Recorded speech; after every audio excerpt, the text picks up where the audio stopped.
ongi etorri herri irratiko entzule.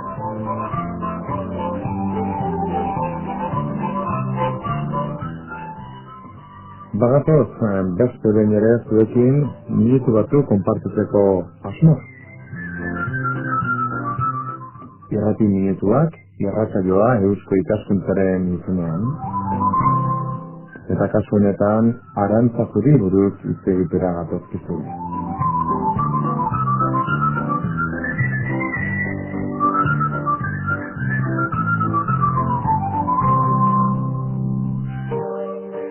Arantzazuko sandutegiak 500 urte bete ditu. Zeintzuk dira bere jatorriak? Zer da? Arantzazuko sandutegi hori zer nolako garrantzia izan du dauka eta izango du Gipuzkoako lurraldean, Amerikarekin zer nolako erlazio du. Eta zeintzuk izan dira 5. mendeurren honetako ekitaldiak, edo zeintzuk izango dira, horretaz guztietaz hitz egingo dizuegu ondorengo minutuetan.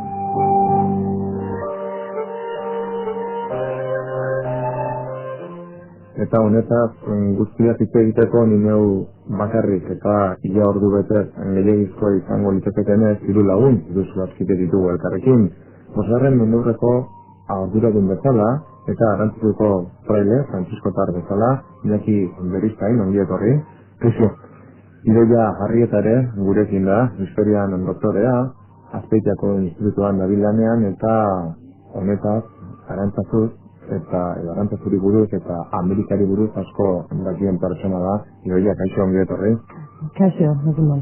Eta era berean gurekin da Oskar Alvarez Gila, Gasteizko fakultateko irakaslena, eta Arantzazuri buruz ere, Amerikarekin erlazionatuta, eta jardunaldi batzui buruz asko dakiena ongi etorri, Oskar. Zerrik asko kaixo?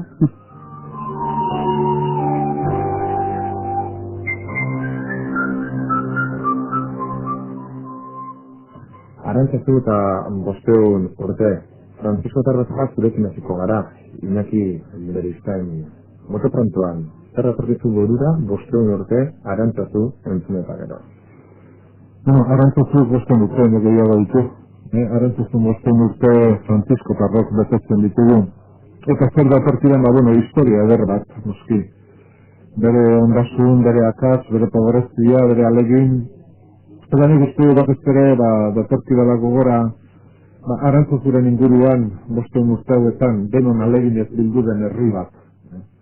Orduan nik esango nuke zaila da, nekeza da Arantzazu zer den ikustea eta aztertzea Arantzazu jaso duen herri bat kontuan hartzen ez badugu. Eta gero hori aztertu beharko dugu, importante ikusten dudalako. Eta beste aldetik, Frantziskotar naizen aldetik, nire aurreko anaia askoren alegin handia izan da Arantzazu. Alor guztietan, eta gero seguro asko alorreriek aztertzeko aukera izango dugu, baina horrela bote prontoan esango nuke nikela alde batetik. Arantzazun gertatu den zedezko gertaera bat, gertaera horren inguruan bildu den herri bat, eta bai gertaeraren eta bai herri horren zerbitzuan saiatu den Frantziskotar talde bat esango nuke. Bueno, sarrera honekin zaila esatea ados gauden edo ez, esaten dut bai Oskar eta bai Idoia ados egongo direla, baina Idoia Arrieta, zer da Arantzazu, zer da Oñatiko auzo hori edo Arantzazuko zaindutegia prozeski? Bueno, Arantzazu leku sakratu bada, erlijiotasuna gauzatzen den lekua, baina ez hori bakarrik, baizik eta erromezen biltokia eta herritarren biltokia da. Zentzu honetan, bertako herritarren eta herritasunaren ezaugarri kulturalak jasotzen dituena. Horregatik, gizarteko gorabehera sozio-politiko eta kulturalek zerikusi hurbila izan dezakete santutegiekin.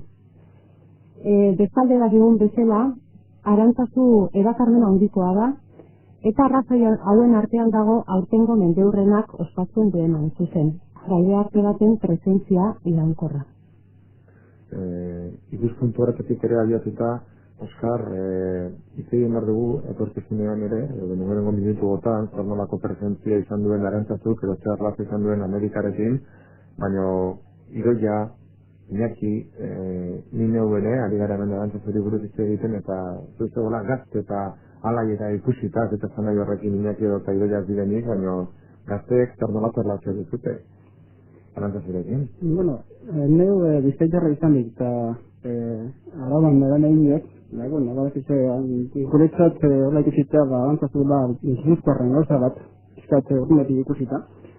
Baina neu Ameriketan egonik, kontzatu nahi eta hortaz edo ingo dugu, nola arrantzazuk horra Ameriketan olako euskaltasunaren adieraz lerrikur bezala ikusi izan da, aspaldi batean. Eta, hortaz historian nasko ikusten da, nola arrantzazuko jaiak eta zer bazeudela, eta gaur egun beren arrastu batela gatzen dira hortik Ameriketan. Hortaz gengo dugun kongresu hau ere atorren hilabetean. Eta, hortik ikusita arantzazu batetik badela fede kontuan badakoa da berezea bat, baina horrekin bate ere badu uste zerbaitik egiago. Zedea baina zerbaitik egiago. Nola bait herri baten nortasunari atxekin dagoen zerbait. Ez dakit nola zengo neuken, baina ez da bakarrik fede kontua. Izatze biztaian bezala begoina eta horren inguruan, badu zerbait gehiago, eta hortaz ere, historian dara ikusiko dugunez, zizat horrela gehiagik da, alduren kontu hau. Ez dela bakarrik, euskaldunen zedearen kontu bat, baizik eta ere euskaltasunaren, adierazleen ez dakit nola baina adierazle bat. Horrekin ados omen dago Iñaki Beristain, zedea azkain ere herritartasuna eta euskaltasunaren adierazle bat dela, baina zuzenioen bizkaitarra izanik, Araban, Gipuzkoaren gauza bat, horrekin ezakit Ez nago konforme arrozki bategatik niri horrentzi hortan tokatuzte bizka bat inkustua, zertzea beste kontu bategatik Bizkaiak, Arabak, Nafarroak eta Iparraldeak izan duten harremana, zerekin eta oso harreman estua izan da. Bizkaitarrak kontatzen dira aurreko mendean batez ere. Azteko aurten bertan Bizkaitik 50 herritatik izan dira erromesak organizatuak. Azteko. Eta lehen, esoteterako arantzazuren fetxa importanteetan, Bizkaitik esaten du historiak, ez da genik, ez denaren egia izan hori, baina 5.000 persona juntatzera lehatuz ziren Bizkaiti bakarrik. Arabako lautadatik, oraindik oso ordezkari bezala gutxi batzuk etatzen dira, baina Arabako lautadatik erromeskaldiak aterga izaten ziren garantzazura. Nafarroatik asko, eta Iparraldetik, ez gustatzeko, Ainoa arrantzatzeko historia da. Eta Ainoa sortu zen, hain justu Frantziako errevoluzioa eta gerra napoleonikoak eta izan ziren dean debekatu egin zuten erromesei arantzazua etortzea edo muga pasatzea eta arantzazuko historia oso-osoan eramantzen Ainoara eta Ainoako arantzeko amaren historia arantzazuko historia da. Orduan horrek esan nahi du niretzat historian egin den disparateetako bat izan da Gipuzkoako zaindari izendatzea. Horrek asko, Oskarrek esan duen, zera hori sortu du, susmo hori sortu du, Gipuzkoa kontua dela, baina alderdi horretatik esan behar da, eta inori ezkerken du gabe, Begoña oso bizkaikoa da, eta beste batzuk izan diteko oso Arabako estibaliz, eta bar, baina arantzatuk alderdi horretatik, eta gero berak esan du, euskaltasunaren zentzu zabalba jaso du, eta horrek hori bakarrik ez, mundu osoan, Ameriketan, eta gero hitz egin dugu, baina kofradiak eta oso presentzia handia izan duela arantzazuko amabezinak. Eta alderdi horretatik nahi ditzait, lehen idoia gara ipatu du, euskal zenaren edo euskaltasunaren irudi badagoela arantzazun eta hori egia da. Eta hori gaur esan behar da, presentzia handiena Gipuzkoatik dator, baina Bizkaitik oraindik oso ugari dator eta batazte historian oso presentzia fuertea izan dira.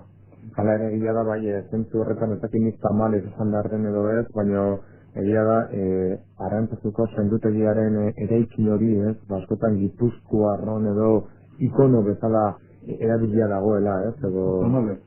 Tamales diozu, idoia? Bai, tamales, baina hori ez da egia. Zuzen ere, zendutegia eraiki zanean, 1996 urtean, aita provinziala zen aita lete usten dut. Eta arek egin zuen gehialdi bat Euskal Herri osoari. Eusten dut 20 milioi balio izan zula, gara jatzen aurrekontua horrelako ezala. Eta Euskal Herri osoari eskatu zion. Hain zuzen ere, diasporakoai ere bai, eta Kubatik eta Venezuelatik ere dirua jarri zuten. Kubatik asko. Baina egia da, Gipuzkoan fraile guztia garrantzitsuak, garritza garrantzitsuak, gure Euskal Probintziako fraileak Gipuzkoak barri guztietan egitzen bezala Bizkaian ere, hortxe daude, herri bat dituzten emantzun da Bizkaiko herri askok, gauza jakina da, zen ari du emantzuen herri bakoitzak eta etxe bakoitzak. Hori bizten da, eta Arabatik ere bai, eta Nafarroan da. Bai, alde hortatik nik uste dute gaur tamalez oso ez da Gipuzkoak susmo hori egiazkoa da, baina nik nahiago dut historia aldetik begiratu eta presente asko zabalagoa duela ez du dudarik egiten. Gatozen ikuspuntu horretara, historiara, nolako historia du, erantzatuko zaindutegiak. Edozinek, Idoia? Bueno, lehen eginerik esan du Arantzazu historia luzea duela, eta egitea esan da lehenengo giza aztarnak orain dela 12.000 urtekoak dira. Gerora ere Arantzazu garrantzia izango du bide gurutze bat bezala, bide garrantzitsu bat bezala, edo bide gune garrantzitsu bat bezala, bertatik pasatzen ziren Arduga eta Aragia, zerealak eta karriatzen Gipuzkoako kostako hiriei. Artantzak ere presentzia handia du eta gaur egun ere, alaxe dago, niztegi dago, eta ez dakitan lehenengo Euskal eskola, lehenengoa den, ez, Espainia guztikoa ere, bai, horrelako zertara. Baina, guk garrantzia ematen dugu Frantziskotarren presentziari eta Frantziskotarren presentzia baina lehenago egon zan ere beste presentzia bat. Eta emakumezkoak zer esan handia dutena. Hain zuzen ere, denak ezagutzen dugun tradizioak kontatzen duena, Rodrigo aurkitu zuela irudi bat, Salonia mendiren azpian, bere antzak zaintzen ari zenean, eta irudi horre garrantzia handia izango du, eta gainera, harrera oso ona izan, egin zioten garai hartan eta egora.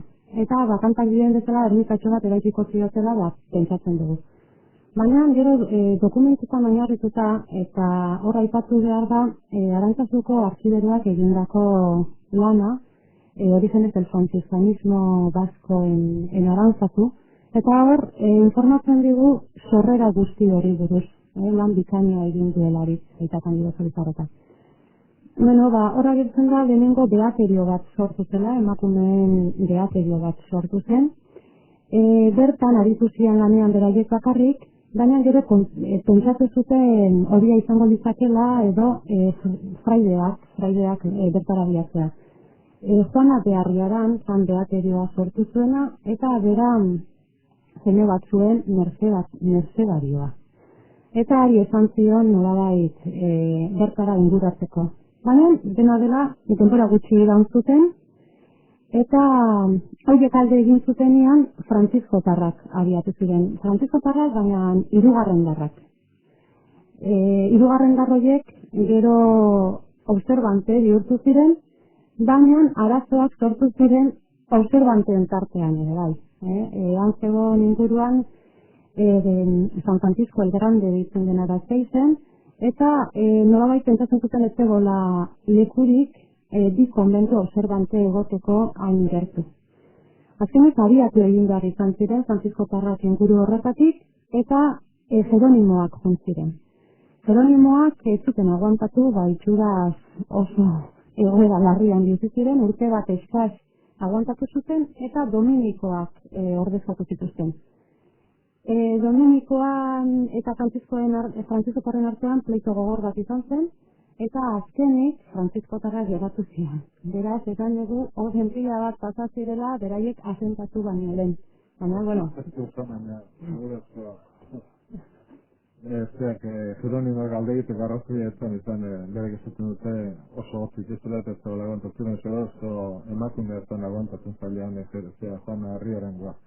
Nunbait bigota ondiko emakume eta oso salta handia sortu ziren hasiera hartan Juanarekin eta orduan alde egin behar izan zuten. Bai, horrelako zerbait ere izan diranean. Eta betidanik sakratu kutsu batekin? Arrazioa historia Arantzazurena? Bai.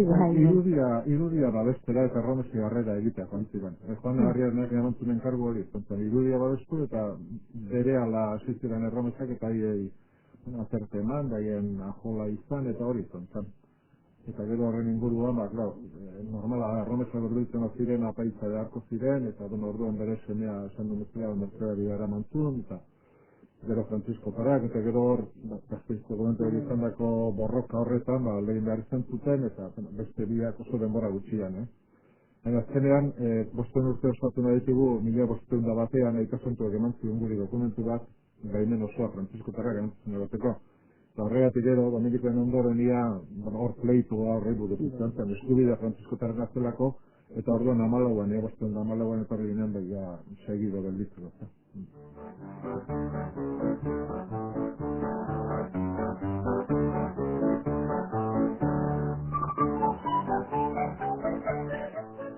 Zatuzen beraz, Francisco Tarren presentzia horretan apurua gehiago sartera, izan ere, denborarik gehien bertan eman dutenak izan direlako, zure kasuan inaki izan zaretelako. Nolakoak izan dira orain arteko 500 urte horiek, zein alor nabarmentzeko moduan? Alorrak oso diferenteak eta asko, eta lehen, esan du, Oskarrek kultura alderdia eta ez dela bakarrik edearen alderdia eta egia da. Nik uste dut, kanpotik begiratuta esan dezake, feriaz gain gehiago ere izan zen. Nertzat, feria izan zelako izan ziren besteiek ere. Alegia, nik ez ditut elkarren bereizuta ikusten ni noizen aldetik bentzaten ere ikusten ditu daizik. Arantzazuko fraile lehenengo egin zuten izan zen urte askotan eta mende desentetan oso fraile gutxien ziren arantzazun. Zantzuek ibar da hori, ezta? Orduan bertako lana egin zuten gehien da. Lehen esan duguna, irudia zaindu eta herriarekiko eta Erromesekiko harremana zaindu. Eta hor, gorora traiak ugaritu ala, egia da, arantzazun izan ziren, esango duke gune edo, gai importante batzuk. Batez ere, misiolaritza Euskal Herrian bertan, eta baita kanpora ere, eta gero kultura alderditik nik uste dute alor oso importantea daudela.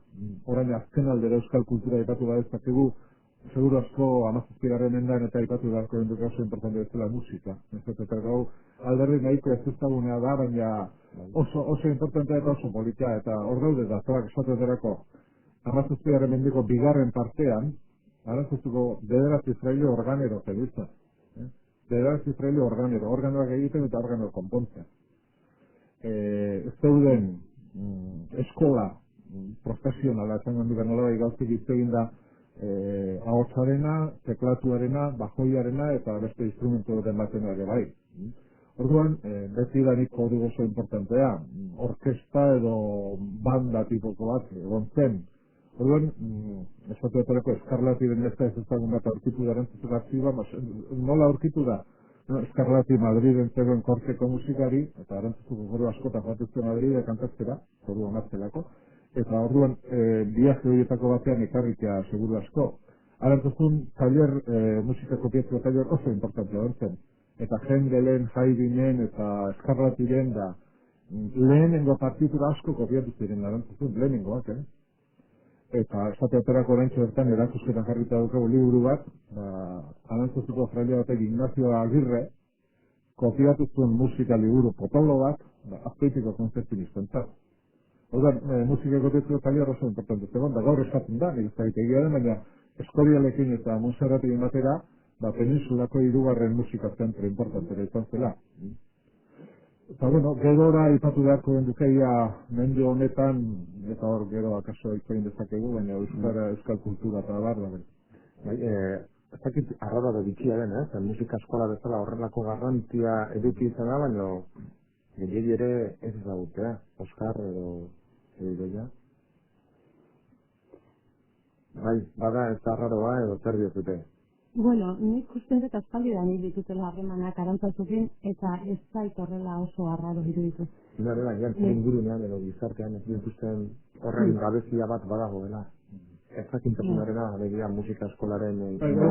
Erakusketan esatetarako erakusketa joan da musikaren zera hori ikusten duten eta jende harrizik.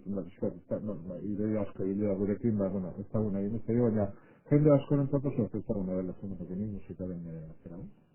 Bueno, ez dakit, gero nik aztertu nuen pixkat Kaliforniako misioak eta beti eman izan diote erlijiosoak nolabait musikari garrantzi berentzea. Orduan, arrazoia duenarik esaten denean, 17-18 batez ere 18 mendea izango nukenik, bereziki garrantzia izan zuela Arantzazu.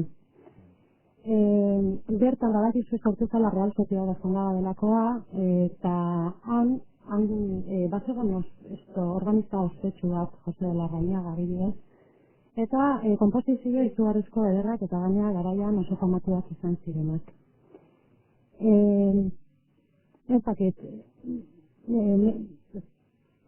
Hortan, ez dakiten alde hortan, niretzat tamaragarri bat ere ez da harritzekoa, hori ikatzen baita gure iraganeko atal askorekin eta bakarrik Antzazuren inguruan. Ez dakit zergatik, baina gure historikoan bat aldarbita, oraindik ez ezagutzen dira eta, hortik ere ondo dago ere, olako mendurrenak eta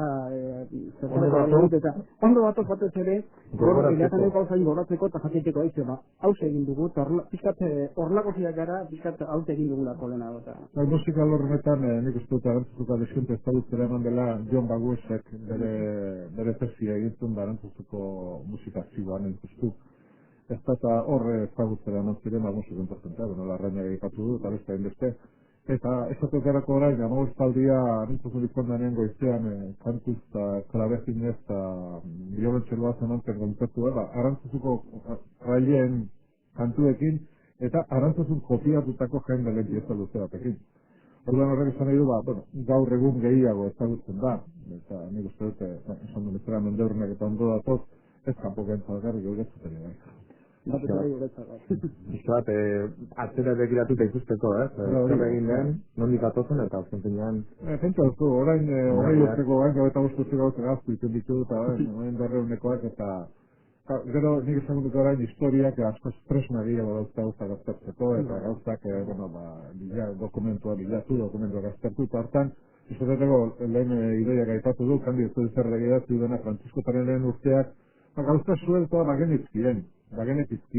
Baina ez genekin azten batasun batean hori lotutako horrentxe arte, liburua batzaldu denarte ez genetizkien gauzak. Eta orduan, mendeurrenari nire gordatzen ez, 2 urte eta erdi lehenago edo azien pizka prestatzen eta kandio dere esan nion, mendeurrenen gutxienez lehenengo urterik argitu behar ditugu. Nire esan nion. Eta nire pizka bultza eta hola gero etxeko konsumoek eta hartuzen erabakia, kandioak idabita. Orain esan dezakegu nik uste nahiko garbi dauzkagula lehenengo urte diek. Eta nola argitu dituzute, nondik anatera informazioa? Dokumento bat zeuden, nolabait bere orgena jarri gabe eta suelto eta bagenekin Jeronimoak izan zirela, Merceariak izan zirela, eta gero Francisco Taraztergatik joan ziren, badakigu Gasteizko dokumento bat daude, Gasteizko Cervantean nola jarri zuen Arantzazuren kontra, Zergatik ere baita. Orduan hori dena pizka bat bere ordenan da, bere honean jarri ezkero, panorama argitu egiten da. Horretan ere lan mardula egin ditute Frantziskotaren 5. mendeurren hori Arantzazun ospatzeko, kakotxartean edo esateko da ospatzeko, gutzurekin, liburu bat editatu bat eta atore bat, lan mardula. Lehenengo urte egin liburu bat eta 20. mendeko hain du liburu ondi bat. Eta hori lanak labur bilduz. Bosteun horrialde dituena, hori orain testo guztiarekin atzerako dugu ez jola kanpora, baina testo egin diren, prestatu diren testo guztiarekin 1500 horrialde izango dira bate argazkirik gabe. Orduan egin indana izan da, 80 horrialdeko lanak, ekarri 15 eta horrela argitaratura ala ere liburu potoloa, oso argigarria eta azkenean bizi izan dago testiguek idatzeko gauza askotan. Eta hori bildu ere ditu da, eta alden gaztatik ikustu oso lan ederre izan dela. Zenbat dokumentu, irakurri behar da horretarako, eta zenbat ezagutu azken zinean Arantzazuri buruz? Bakizu, esatetarako ez dakit, mende honetako kronika bakarrik, etxeko kronika bakarrik, holako toma da pila dira. Hori da nahi irakurri, niri tokatu zaiz ez gogartitzean historia egitea. Eta jakita, pitzeroak, ez oso ondo egina, baina hor daude Arantzazutik pasa diren guztienak. Garai batean, nesotetak ezentzen dengo urte desente da, neskatan da, mutiletan pasa zirenak, baina milakak urtean, pasatu ziren. Eta hori denak, danak ez politzarrez, pitzeroa ez zelako oso egin, baina milaka pitza hor daude zeintzu pasa ziren. Arantzazutik, gogat ejertzizio edo gogardunak egiten, eta hori denaz zema milaka pasatu zen urtean gogartitzetik, eta orduan hor historia luzea dago, eta lan askoz gehiago sakondu beharrekoa noski. Baina nik uste dut prestatu dugula oinarrizko material bat edo gutxienez material honun dauden da bilatu dugula, orain historian bizitza ateatzen duten hauei, lana emateko. Lan honak azute giroia orain orduan. Bueno, arata guztiz ere, zea bat, matizazio bat egin nahi nion indekeri. Dokumentu horiek 20. mendean erresa izaten dira biltzea. Baina, arazo handi bat izan du Arantzatu edo arazo handiak izan ditu Arantzatu, eta izan da, 5 aldiz erre egin dela. Beraz, dokumentu ugariak ez daude, gozor, oza, 16. mendetik, 19. mende bukaera arte, oso dokumentu gutxi daude. Eta orduan abiatu behar da, buletara, dekretuetara, eta oso lan denetan zaila dago. Bestalde, Arantzatuko historian, badaude Frantziskotar batzuk idatzi zutenak 16. mendean. Baina gertatzen gana da, 16. mendeko historiagile horiek ez ziala oso, ikartzaileak eta baina garaian jarri behar dugu. Baina, nintzat, dokumentuei ez ziren arreta handirik egiten, eta orduan literatura asko ere sortzen da. Eta, bueno, nik uste dut, arrazoitara gari dagoela dokumentuen bilketan nintzat, Bueno, hori konkretutu beharko da, edo zehaztu, edo horretan dituko dugu bentsar, izan ere, Arantzatzuk erlazio izan duelako zuk arestian zenioen, idoia, Kalifornia ipatu dut eta erlazioa izan duelako betere Amerikarekin, hori ala da eta horretaz zautunan, ondo bali Madrid ez du agentzi itxegingo denuke.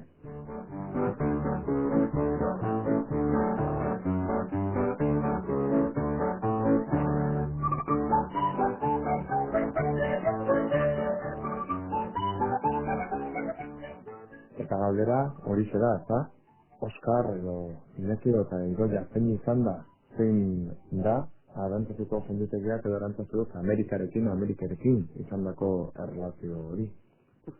Erlazio hori, hasierako urretatik, lehendabiziko Europarrak Amerika abiatu zirenetik, badakuneko badira, batetik Arantzatuko faideak, edo, faide Frantziskotar izaldunak Euro Ameriketan, besteak beste horre ditugu, zaterako Zumarra zamatua, Mexiko lehendabiziko apestikoa izan menzana, eta hortik aurrera eundaka eta badira, orain dik ez dituko denak aztertu, honek Idoiak entzantean probleman, batuz ere, 19. mendera arteko dokumentazioa biltzea, zaila da, batzutan ez aurkitzen, izen asko, azte indira, dokumentuak galdu guztiak itzegetan, baina problemekin bagaude, baina hasieratik badaude Ameriketan, hortzaitraetik Arantzuko faideak, zartzori bakarrik. Hasieratik ere, hemendik Ameriketara joandako euskaldunak, emigranteak, eskatariak, eta bar, Baiarazet ere eraman zuten Arantzazuen izena eta begozioa Ameriketara. Eta horren inguruan sortu zen sekulako restituzioa, hiri guztietan, hiri kinborontenetan, Mexikotik hasi eta Buenos Aires joan da baia guztietan, Arantzazuko kojabiak, atzuko katerak, toki guztietan. Eta, hortik hasita, historia hau hendik egin gabe dago, baina horre agertu dira, Peruko kozabiak, Mexiko kozabiak... Horren kongresu honetan aztertuko dira asko eta aztertu edo bai, aztertu. Esaterako kongresu antolatzeko unean, zaitu ginen pizkat, nortzuk aditu dira kozabi hauen inguruan ikertzen. Eta, erantzun nahiko zabalezan dugu, eta jendartu ezreko bai da, estatu batutatik, Mexikotik, Perutik, Txiletik, hori dira, Bolivian ere batzut, egon zala estatu batean, Potosina, estatu bat, Argentinatik, Uruguaitik. Gatozen zehaztea, kongresua denitza, miakik epatu du, kongresuan arduradun horzabiltza Oskar, noiz, Euskal batu behar duen Arantzatzuri buruzko kongresu hori Amerikarekin erlazioan. Bautuko dela, 3. kongresua antolatu dena eskatza Arantzatzu eta horren historien inguran, eta nezo bateko dokumentale izango da Arantzatzu eta Amerika. Eskatza atalon inguruan. Eta batak, noiz, abenduan? Abenduaren 11-tik 15 arte. Azkenean, jende asko etorri den, zierako urteaz, ziren 10 arte, baina, fiskat guztu egin behar da, eta, gutxi gora bera, berrokeiren bat ikerlari eta uzlari etorriko direla, gehienak kanpotarrak izan, amarren bat euskarriko ikerlariak, eta gero gehienak, kanpotik etorriak, Eta batez ere, hemen ikusteko duguna da, batetik, Frantziskotarrak. Frantziskotarrak egon baita Ameriketan, misiotan, hango indiarren artean, edo hango elizetan, edo, eta bestetik, duna gaitatu dena, Arantzazuko kofradien, hau, kofradiak nola sortu ziren, zen ere, justu azte honetan, Argentina Mar del Platan, espatzen ari da, hor, Euskal Etxeen aste bat, nahiko, Eusko Jaurlaritzako Euskal joan gaudira, eta Euskal Telebista ere hortik badago, nahiko erantzun zabala izan du. Eta, eta ipatzen dira Euskal Etxeak, baina Ameriketako lehendabiziko Euskal Etxeak, benetako Euskal Etxeak, Arantzazuko kofradia hau izan ziren. Euskaldun guztiak, biltzen zirenak, eta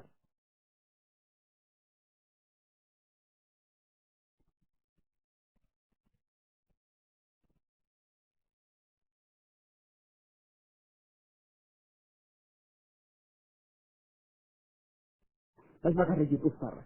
Euskaldunak biltzen ziren tokian, hartzen zuten lehendabiziko izan zen Arantzazu, guztiak biltzeko izan bezala.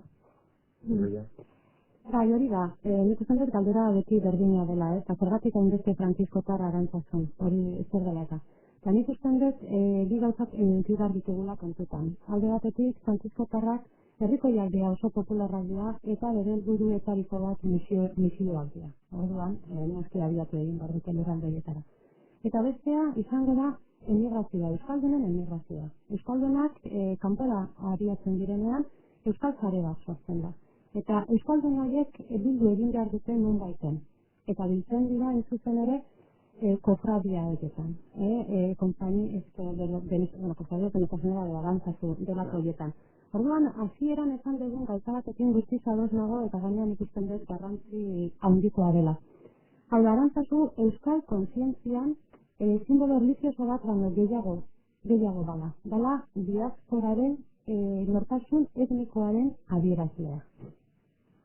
Horrekin bat atoatzen bai ez, diaspora beti erlazioa ditzen dugu gerra gara jakin, eta gero euskal etxeekin, baina Arantzazuko asko aztertu nik Arantzazuko Amerikarekin izan da, bakit oso handi izan dela, eta irudiak eta askotan hitz egin dugu, eta bai, egia da, eta oraintxe bertan ere jende asko datorren handik, eta bizitan da, Arantzazu ikusi garo, sekande gutxik bueltatzen da, bai, eta orduan Arantzazu importantea izan dela eta importantea dela, eta, hau Amerikari lotuta, lehen batean kongresu honetan parte hartu behar duen proiektu bat behituten oferretu personez, bizteak esaten Amerika, eta Asia, asko alduztu eta zenen, kongresu Amerikari buruz da, baina egia da, Asian Txinan, da Japonian, da Korean, da, Arantzazu importantea izan da, Txinako presentzia ez eta tergo momentu dela ez daukagu, baina oso importantea izan da historian zehar. Arutan ere? Bai, eta 1950ean, gure tarteko asko akordatzen dira, Txinako amarreko talde bat, fraile talde bat, Arantzazu egin zuten ikasketak, fraile ez da torritzean, bezin zutelako, eta, nik ezagutu ditut, Txinan misionari ondako fraileak, hildira, nik ezagutu dituen dira, baina oso misio importantea izan zen Txinan.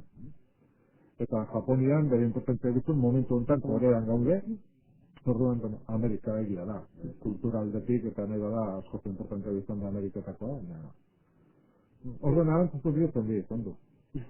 Kongresuan ere, Amerikaz bada ere, azeri ere toki txiti bat eman diogu, Japon, eta bizkate, eta hor ere, keja hori aipez ari zen, zergatik aztu duzu ez, hori Txinako gure misioak eta horiek egin barnak izan dira, eta hori jarri ditugu, naiz eta izen Amerika jarri, baina...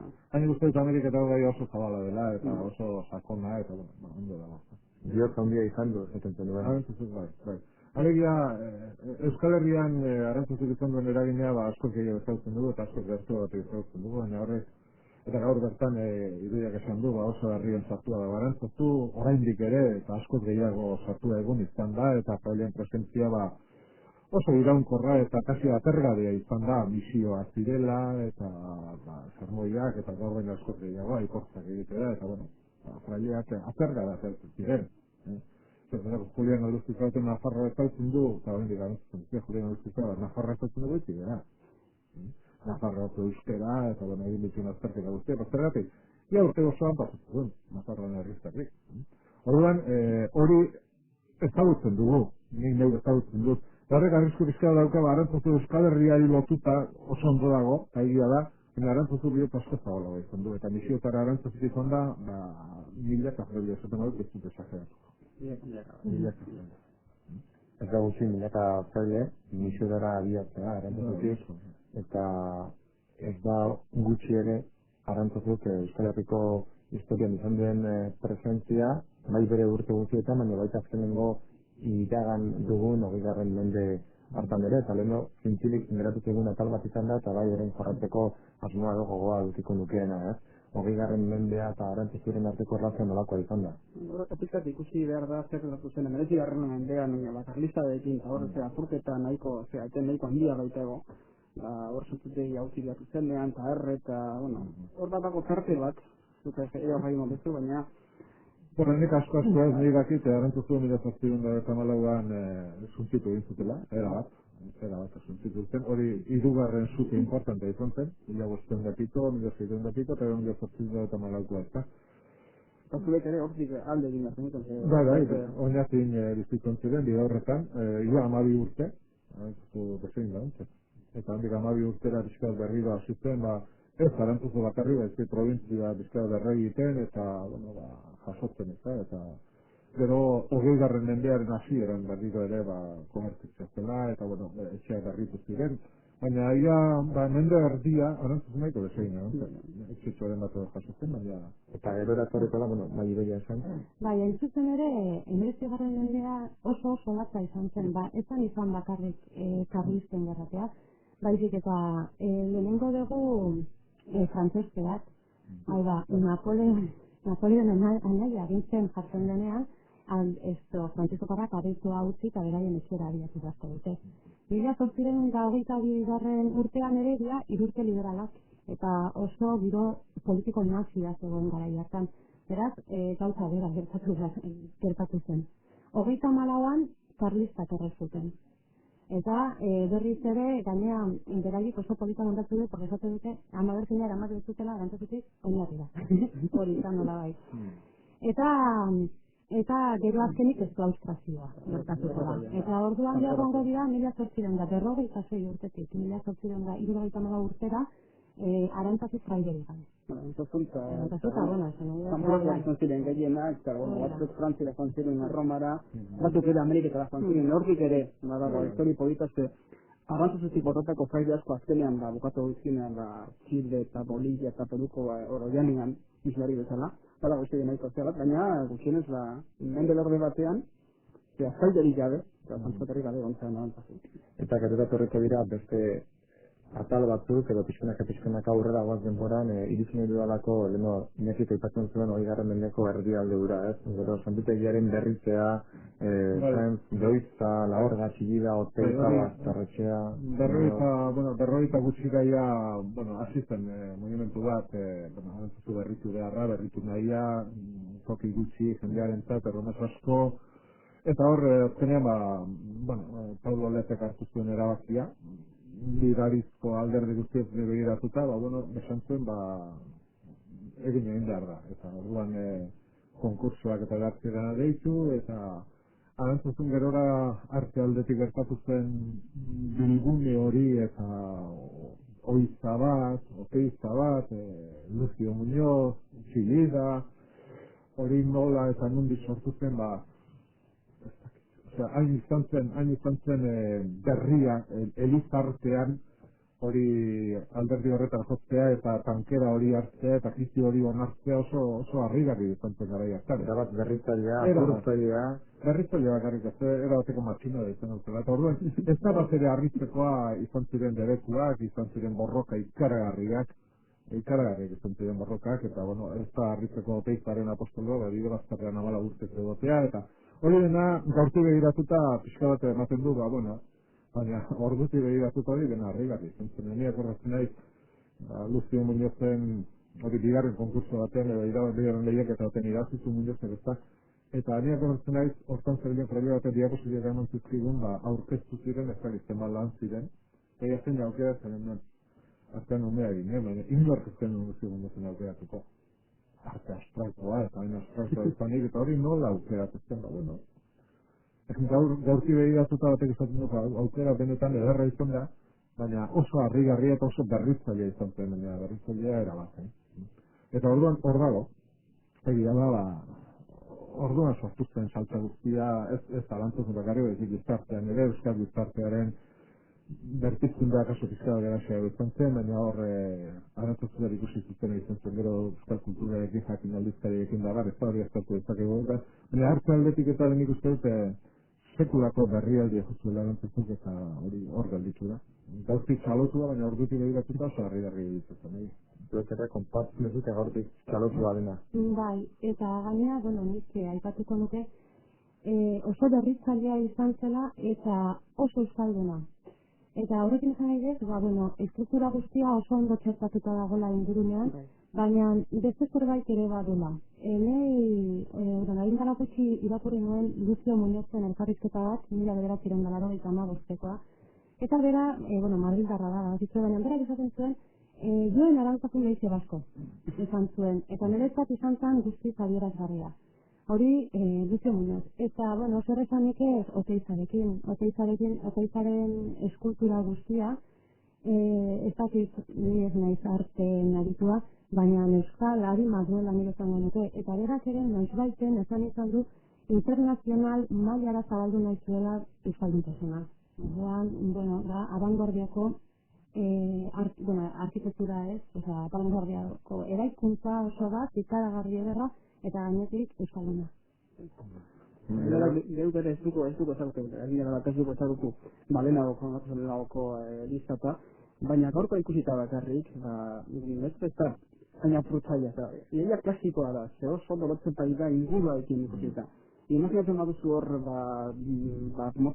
betiko motako zeliza bat, bera dorrekin izazio. Alazan bai, ez dago betokzea. Ematen nur bat dagoela, hor kokatuta, baina bere inguruarekin bat zetorrela. Eta honek aldiz, baditu bere... Dudarik eta ingurunera atxekitu eta ondo komplementatzen dela eta ikono dena zaten ginen bezala bihurtu egin dela. Hala ere, arte aipatu dugu, Egaña Muñoz ulate bazartzea, Oteiza txigidala horra zantzde ointza, baina kultura ere erlazio handiko momentu bat izango da, Jakin aldizkaria eta gero euskaltzaindia euskara. Baina iruditzat hor, iruditzat zortzia izan zen erra da Europa osoan, ez da, benetan, eta euskal kulturei daukionez ere, iba pixkaba lehentzea baziten, akordatzen eta gu ikaslean, azten gaztean nintzen, baina, ja baztet horrein, eta antzuzuko ikasleen artean, teologia ikasleen aritzen artean, jakin aldizkarien inguruan sekulako mugimenduaz. Mugimendu bazegoen, eta nik esan nuke jakin aldizkaria lortu zela bizkabat, ez barruko mugimendua bakarri baizik, beste ordenetan ikasle zirenekin harremana sortu, gero asmatu zuten bizkabat kanpora irekitzera, baina akordatzen ez, Carlos Santamaria eta inguru hori guztia, Juan San Martín bera, eta bizkabat jakinen ingurura erakarri ziren, eta nahi jakin aldizkaria, oso espezialdu eta nahi dena dago, baina kulturan benetan iruditzen zaite mugimendu importantea sortu zela jakin aldizkaria. Eta esaten duzuna, euskara batuaren inguruan, eta barantzatu oso presente egon izan da. Nik uste dut eta azken zinean, garai batetan dintzat, hain zailak zirenak euskara dintzako, ez da? Euskal fraileak, Francisco Tarrain dintzat, euskal zerbitzua eskintzen zidotela herrian.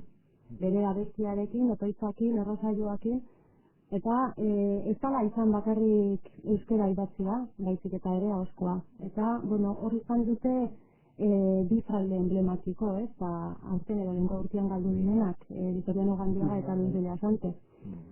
Eta aurretik, ahozko misio gintzen, oso importantea, denatze Garmendia, Eugenia Gerretxe, eta idatzia baino gehiago herri misioetan da euskara erabiltzen zen euskararen maila eta euskara ura entzun egin batzen.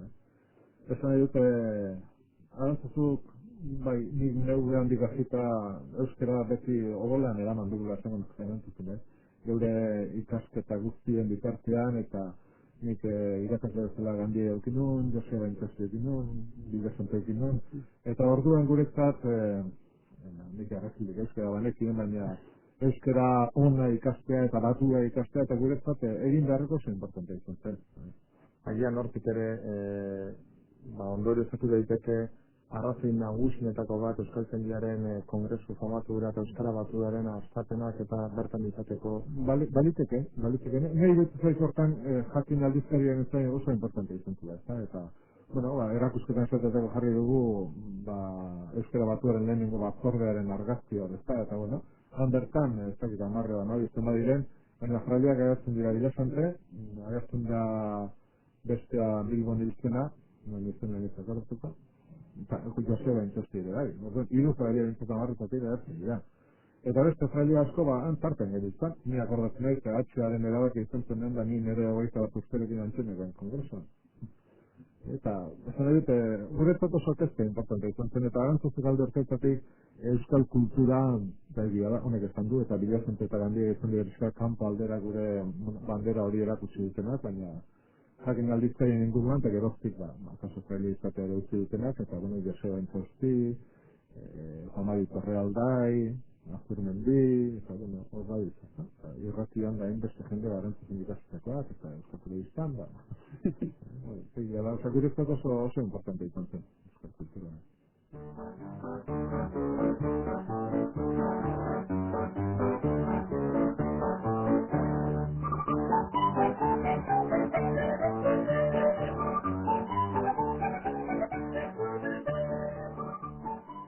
Euskal kultura zari garaza apurka, edo bentsate pixanaka, atxedenik hartzen duen, hartzen ez duen elementua denbora delako, bukatu beharrean aurkituko gara berea da, baina bai, ondorengo asteotan hor kongresu hori badaukagu, baina historia orain eta ikusita gero, nolakoa izango da, edo pentsatzen duzute dela, jadanik Arantzazuko zendutegiaren etorkizuna.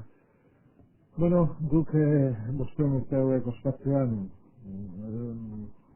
lema bat, lematako bat daukagu bosteun urte etorkizunerako. Horrek esan nahi du, bosteun urte hauek historia eder bat utzi digute, emaitza eder bat utzi digute, eta lezio eder bat utzi digute. Egit zait, Arantzazun bizitzen diren fraileak, garaiko fraileek jakin izan dute herri honi erantzuten.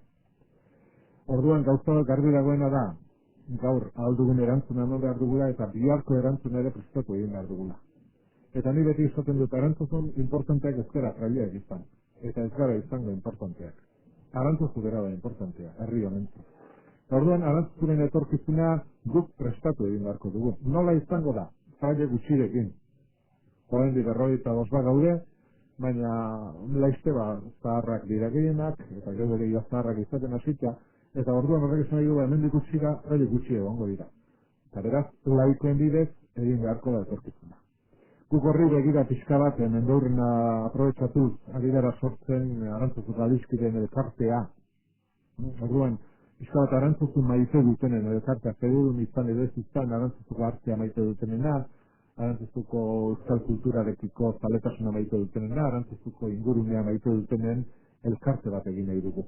Zertarako, Arantzazuren etorkizuna alor ezberdinetan bermatzeko. Orduan izango da norbait, fedegun saiatua eta betea izanik, Arantzazuko santutegia arduratu nahi duenik izango da.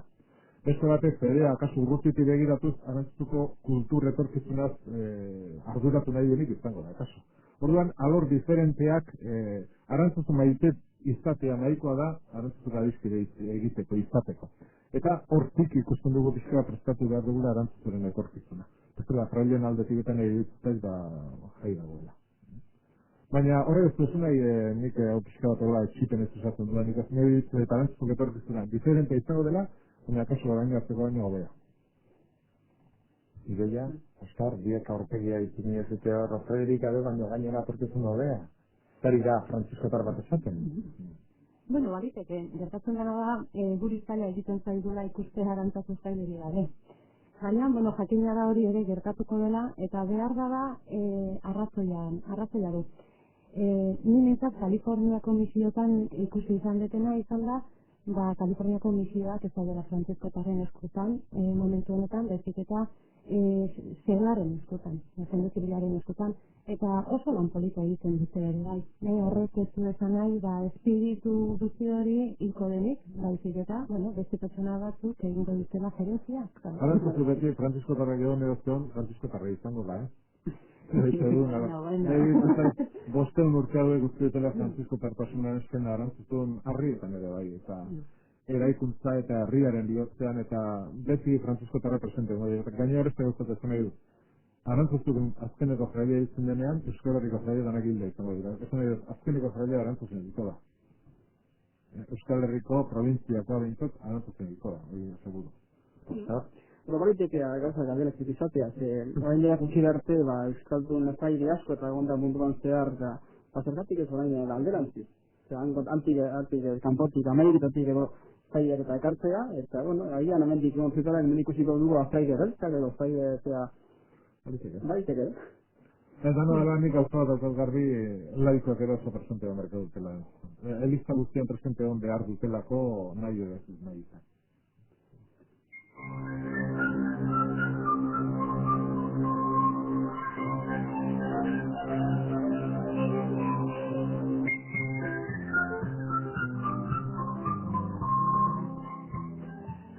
Horretan utzi beharra daukagu, denaren Oskar Alvarez, eskerrik asko gurekin izatagatik eta animo, jardunaldiai begira. Idoia Arrieta, zeuri ere eskerrak, dokumentazio ugari hori ekarteagatik. Eskerrik asko zuei. Eta Iñaki Beriztain, Francisco Tarra eskerrak zeuri ere, eta ikustea dago beraz, zer gertatuko den zurekin datozen urteotan. Zerbait hona gertatuko da.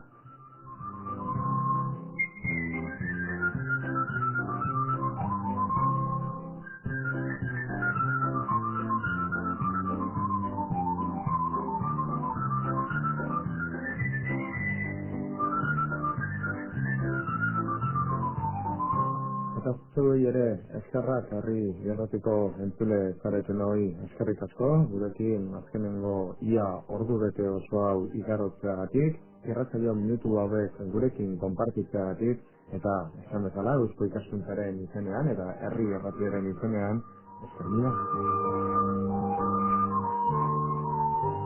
Eskerrak ere neure izenean, Urko Odrezelaren izenean, irratsaio honetan parte hartzaile izan zaretelako.